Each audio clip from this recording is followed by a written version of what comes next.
Ryan Reynolds in big trouble with his statement. Today is the day Blake Lively is going to be deposed. So this is amazing evidence. She's contradicting herself when she said that Baldoni was a danger and he needs to be exposed.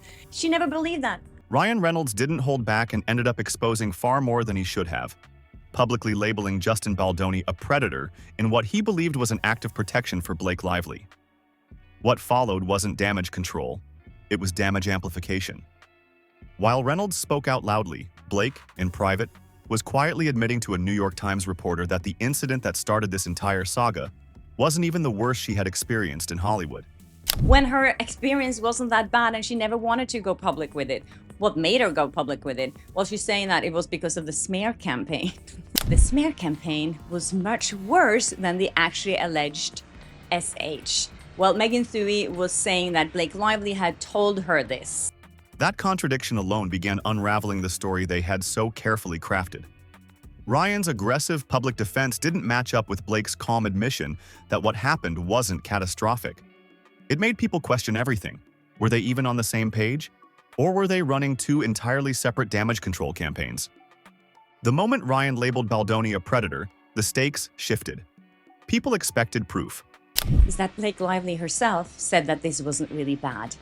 And that put Ryan Reynolds in big trouble with his statement, something that I didn't think about here. So this was information coming to her, straight to her, from Blake Lively. They expected to see something damning, something concrete. But when no such evidence came forward, and when Blake's own words revealed she hadn't viewed the situation as extreme, it painted Reynolds' statement not as support, but as a reckless, career-damaging overreaction. Blake had told Megan Thuy, the reporter from The Times, that this wasn't the worst thing she'd been through in Hollywood. Yet, publicly, her team framed the experience as deeply traumatic.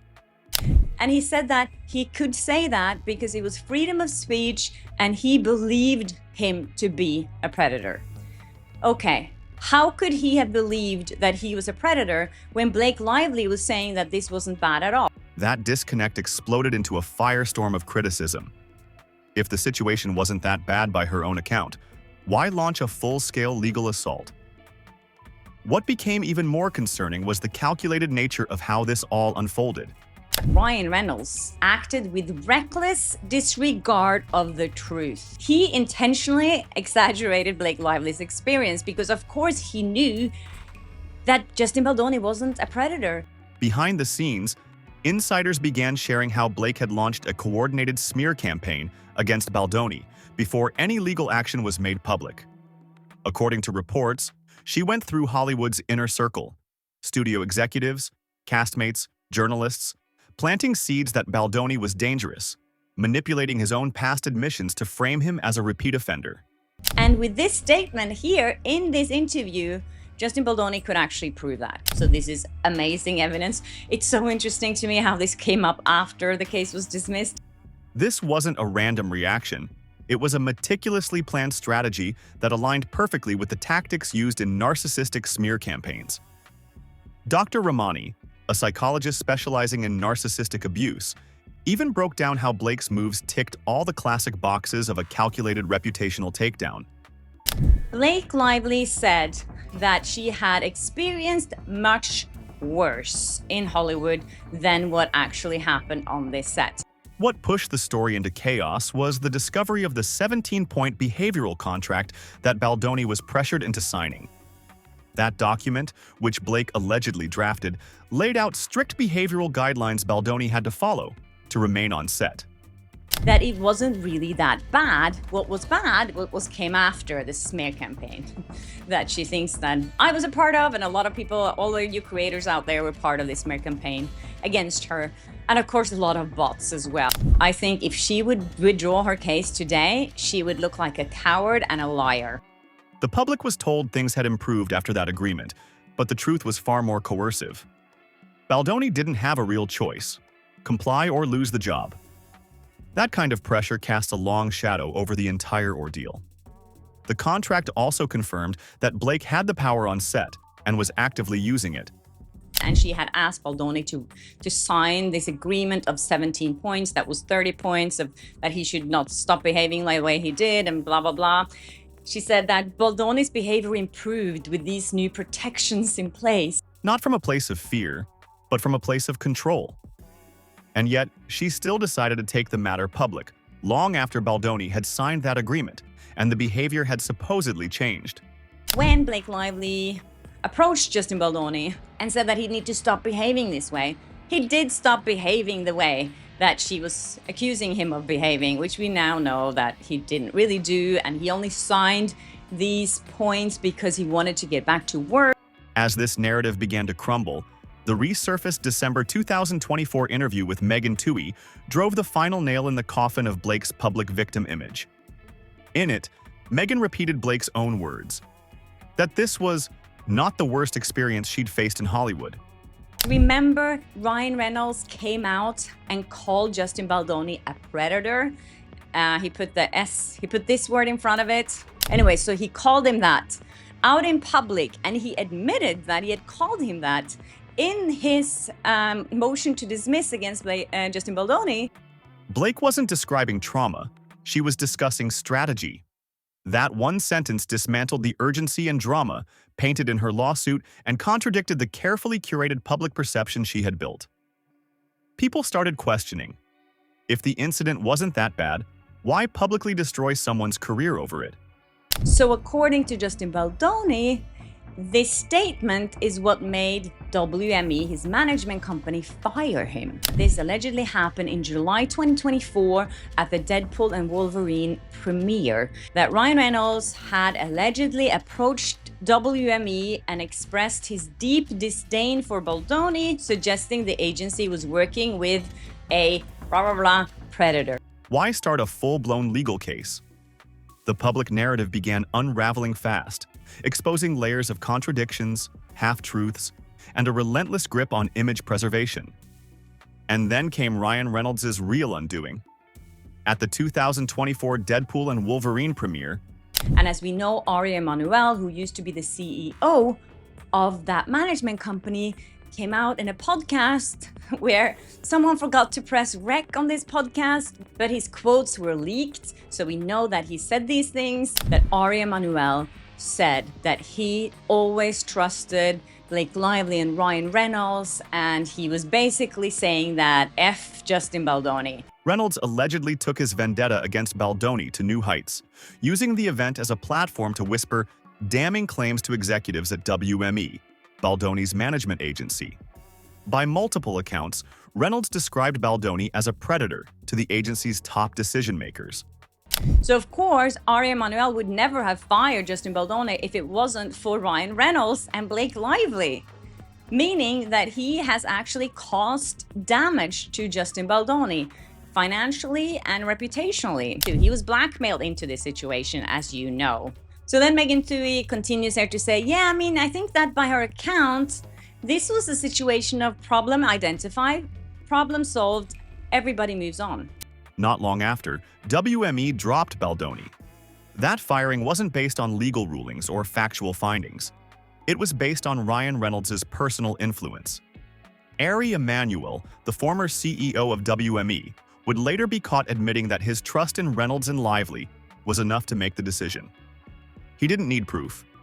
He needed loyalty. This behind-the-scenes manipulation showed just how powerful and dangerous the Reynolds-Lively image had become.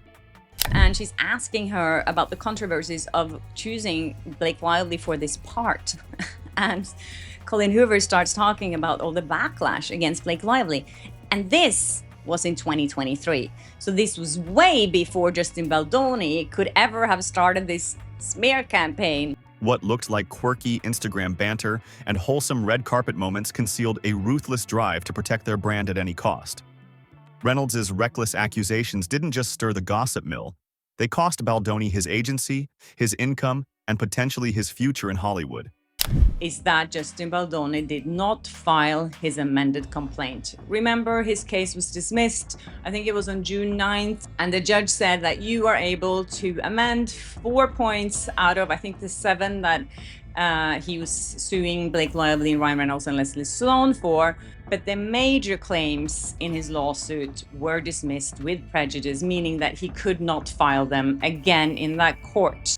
And it all started with a label, predator, tossed out publicly without the evidence to back it up, while Blake herself quietly told journalists it wasn't that serious.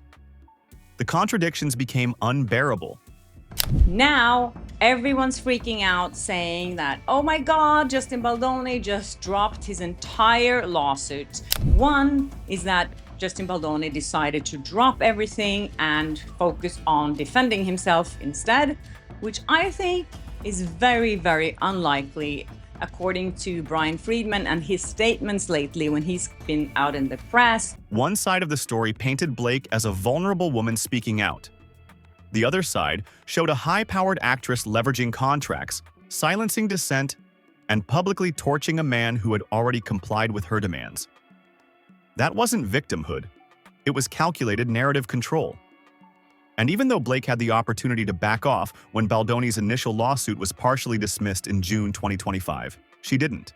So they have to agree on what they want to do. And so, yeah, then Perez Hilton said that they might decide to appeal. Some of the things that were discovered last week, some of the things that actually Perez Hilton discovered, this NPR interview with Megan Thuy, you know, the journalist from the New York Times, who said a few things that could really change everything, as I said yesterday. Instead, she doubled down, her team spinning headlines as though she had won the case, even though 4 major claims were still pending. The situation spiraled even further when her publicist, Leslie Sloan, stepped into the spotlight with a demand for $1.3 million in legal fees, claiming that defending herself from Baldoni's accusations was costly and unnecessary. Yet Sloan had already been exposed in text messages showing she wasn't even aware of key events until they hit the press. But I think all this evidence is really valid and really valuable for Justin Baldoni's lawsuit. She is the New York Times reporter who, broke open the Blake Lively story with Justin Baldoni. It's the centerpiece of this, quite frankly, billion-dollar lawsuit. Her attempt to extract money from Baldoni only further painted the legal war as a money grab and smear effort, not a pursuit of justice. Then came the worst comparison for Blake's team, the Kevin Costner Horizon 2 scandal. In that case, stunt performer Devin Labella brought forward real, undeniable evidence of harassment. Screenshots, metadata, time-stamped communications. She had receipts, not media-crafted narratives. Unlike Blake, whose case relied on curated interviews, vague statements, and emotional headlines, Labella showed the public what an actual harassment case looked like. It was night and day. While Blake's story was built on contradictions and PR spin, Labella's case had cold, hard proof. The public began to catch on fast. Questions started flooding social media. Reporting, although in this case, folks have wondered, as I've spoken to, pretty reputable reporters, and they've wondered, why she spent months interviewing and investigating Blake Lively, but then only gave Baldoni an hour or two to respond. And, there was some sketchiness happening there. Where were Blake's messages, her texts, her production emails, her contemporaneous reports? Why hadn't she presented anything that confirmed her claims? Worse still, the few texts that did come out, messages showing flirtatious banter with Baldoni, undermined her own allegations. The more people looked, the more the story collapsed. At the center of it all, Ryan Reynolds' bold move to label Baldoni a predator turned into a defining mistake. Megan Thuy really downplays Blake Lively's claims. Have a listen. And the interviewer here is asking Megan Thuy, it sounds like the situation was handled relatively well in the end. I mean, she asks for certain things to happen, they happen, and according to her, the situation on set is better. His attempt to play protector not only exposed Blake to harsher scrutiny, but also torched his own clean-cut image. What was once seen as a power couple now looked like a manipulative brand team, spinning narratives, exploiting influence, and waging legal battles behind the scenes. Psychologists and media analysts didn't hesitate to point out the pattern. Dr. Romani and others noted how Blake's tactics fit the exact structure of a narcissistic smear campaign, recasting the narrative to control the outcome while claiming victimhood. According to the New York Times reporter, Litigious Lively said, This was actually not the worst that I have experienced in Hollywood. I've actually experienced far worse misconduct. Blake Lively wasn't even taking this seriously to say, oh, I've had far worse happen to me, but this one, I had to put my foot down. Meanwhile, influencer culture, which once elevated Blake's empowerment image, began turning on her. The woman who had posted about feminism and accountability was now exposed as someone using her platform to dominate and silence rather than uplift. The downfall didn't come from a single misstep. It came from the weight of contradiction after contradiction. From Blake telling reporters it wasn't that bad, while her legal team said it was devastating. From Reynolds calling Baldoni a predator, while Blake had already negotiated a private contract and moved on. From publicists demanding millions, while denying knowledge of the events. Each new revelation chipped away at their image until nothing was left but the wreckage of a once golden brand. Why wasn't there any preparation going on? I mean, this person clearly has receipts from 2 years ago of what went down. The collapse of Blake Lively and Ryan Reynolds' reputation didn't come from outside attacks. It came from the truth bleeding through the carefully painted picture they tried to present. And now, with lawsuits still pending, depositions looming, and the Cosner case raising the bar on what actual proof looks like, the once untouchable couple stands exposed. Not as victims, not as heroes, but as manipulators who pushed too far, said too much, and underestimated just how loud the truth can be when it finally catches up.